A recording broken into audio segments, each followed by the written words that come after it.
안녕하세요. 오늘은 오태민 교수 인터뷰 영상을 좀 깊게 파보려고 합니다. 2030년 비트코인, 미래가 어떨지, 과연 이게 계속 오를 건지, 아니면 뭐 지금이 거의 고점은 아닌지, 영상 속 핵심 내용들 한번 같이 살펴보시죠. 네, 안녕하세요. 이 자료가 단순히 비트코인 현재 가격 이런 걸 넘어서요. 금하고 비교를 한다든지 아니면 이제 글로벌 금융 시스템 안에서 역할이 어떻게 바뀔 수 있는지 이런 걸 다각도로 보고 있거든요.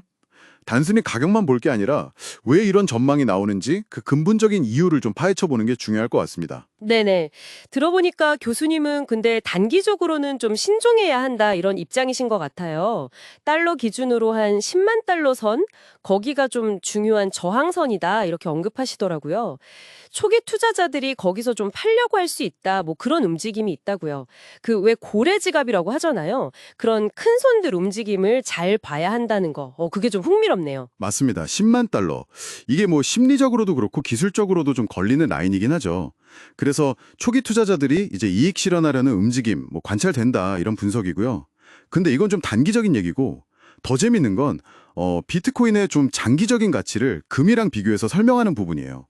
이게 단순히 금을 따라잡는다. 이게 아니라 왜? 그리고 얼마나 빨리 따라잡을 수 있느냐. 여기에 좀 주목해야 합니다. 아, 금과의 비교, 이거 정말 많이 나오는 얘기죠. 뭐 희소하고 나누기도 쉽고 위조도 불가능하고 그래서 금보다 낫다 이런 얘기잖아요. 근데 딱 하나 부족한 게 역사성이라고 딱 짚어주시는데 이거 정말 맞는 말 같아요. 금은 수천 년 된 거고 비트코인은 이제 뭐 한 16년 그 정도밖에 안 됐으니까요. 그렇죠. 근데 그 짧은 역사에도 불구하고 비트코인이 벌써 금 전체 시가총액의 한 15% 정도 그 수준까지 따라왔다는 거예요. 이게 생각보다 엄청 빠른 속도거든요.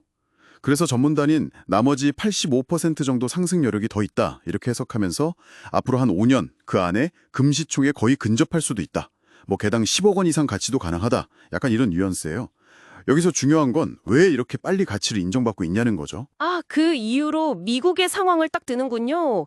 미국이 지금 국가 부채가 너무 많아서 이걸 금으로만 담보하기는 좀 어렵다. 그래서 비트코인을 약간 대안적인 전략 자산으로 보고 있다. 이런 분석이요. 특히 뭐 트럼프 같은 정치인들이 비트코인 좀 괜찮다 이런 식으로 얘기하고 또 비트코인 ETF 승인되고 나서 미국으로 돈이 막 몰려들었다는 거? 블랙록 ETF가 금 ETF보다 훨씬 빨리 컸다는 점도 와, 이건 진짜 놀랍네요. 네, 바로 그 점입니다. 이게 비트코인이 그냥 투기 자선 이걸 넘어서 약간 국가적인 차원에서 전략적으로 고려되고 있다는 걸 보여주는 거죠. 미국의 금융기관들이 비트코인을 갖고 있는 것만으로도 미국의 어떤 금융 영향력 유지에 도움이 될 수 있다. 이런 시각도 있고요. 이런 전략적인 가치는 또 국제 금융 쪽에서도 나타날 수 있는데 예를 들어서 글로벌 사금융 시장, 특히 레포 시장이라고 하죠. 정부 증권 같은 걸 담보로 단기 자금 빌리는 시장인데 여기서 미국 국채 대신에 비트코인이 담보물로 쓰일 수도 있다. 이런 가능성까지 제시해요. 미국의 어떤 제재를 좀 걱정하는 국가들한테는 이게 꽤 매력적인 대안이 될 수 있다는 거죠. 와, 비트코인이 국제금융 시스템에서 담보물 역할을 할 수 있다니 이건 진짜 좀 새로운 관점인데요. 근데 이 그림에서 그럼 스테이블 코인은 뭔가요? 왜 달러 같은 자산이랑 1대1로 같이 갖다 묶여 있는 코인이잖아요. 이건 어떤 역할을 하는 거죠? 스테이블 코인은 비트코인이 가격이 너무 막 오르내리니까 이걸로 사거나 팔거나 하기 좀 어렵잖아요. 그 단점을 보완해주는 약간 다리 같은 역할을 해요. 크게 보면 두 가지인데 첫 번째는 규제 때문에 우리나라 돈이나 달러 입출금이 좀 어려운 해외 거래소들, 바이낸스 같은 데 이용할 때 거의 필수적이고요. 두 번째는 아르헨티나나 터키처럼 자기 나라 돈 가치가 좀 불안정한 나라 국민들 있잖아요. 그 사람들이 달러 가치를 좀 안정적으로 가지고 있거나 아니면 다른 나라로 보내거나 할 때 그런 수단이 되는 거죠. 그러니까 스테이블 코인은 투자 목적이라기보다는 약간 실용적인 금융 도구, 인프라 같은 거군요. 근데 미국은 왜 이 스테이블 코인 시장을 자꾸 제도권 안으로 이렇게 끌어들이라고 하는 걸까요?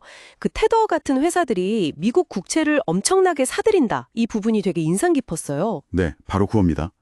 외국인들이 달러 기반 스테이블 코인을 사면 그 발행하는 회사는 담보로 주로 미국 국채, 특히 단기 국채를 사들이거든요. 이게 뭐냐면 해외에서 달러를 쓰려는 수요가 결국 미국 정부가 돈 빌리는 비용을 낮추는데 간접적으로 도움이 된다는 의미예요. 즉 달러 패권 유지에 좀 유리할 수 있다는 거죠. 그래서 미국이 요즘 가이드라인 같은 거 만들면서 이 시장을 좀 전략적으로 활용하려는 움직임을 보이는 거고요. 비트코인이랑 스테이블 코인이 이렇게 딱 결합하면 금융시장에서 엄청난 시너지를 낼 수 있다. 이게 이제 전문가의 시각입니다. 와, 오늘 들어보니까 정말 생각할 거리가 많네요. 비트코인이 그냥 뭐 가격 오르내리는 그런 자산을 넘어서서 금이랑 경쟁하고 심지어 미국의 어떤 금융 전략하고도 맞물려서 글로벌 시스템의 되게 중요한 축으로 커질 수도 있다. 이런 가능성이 나온 거잖아요. 특히 그 스테이블 코인이랑 같이 만들어낼 시너지, 이건 앞으로 좀 계속 지켜봐야 할 것 같습니다. 맞습니다.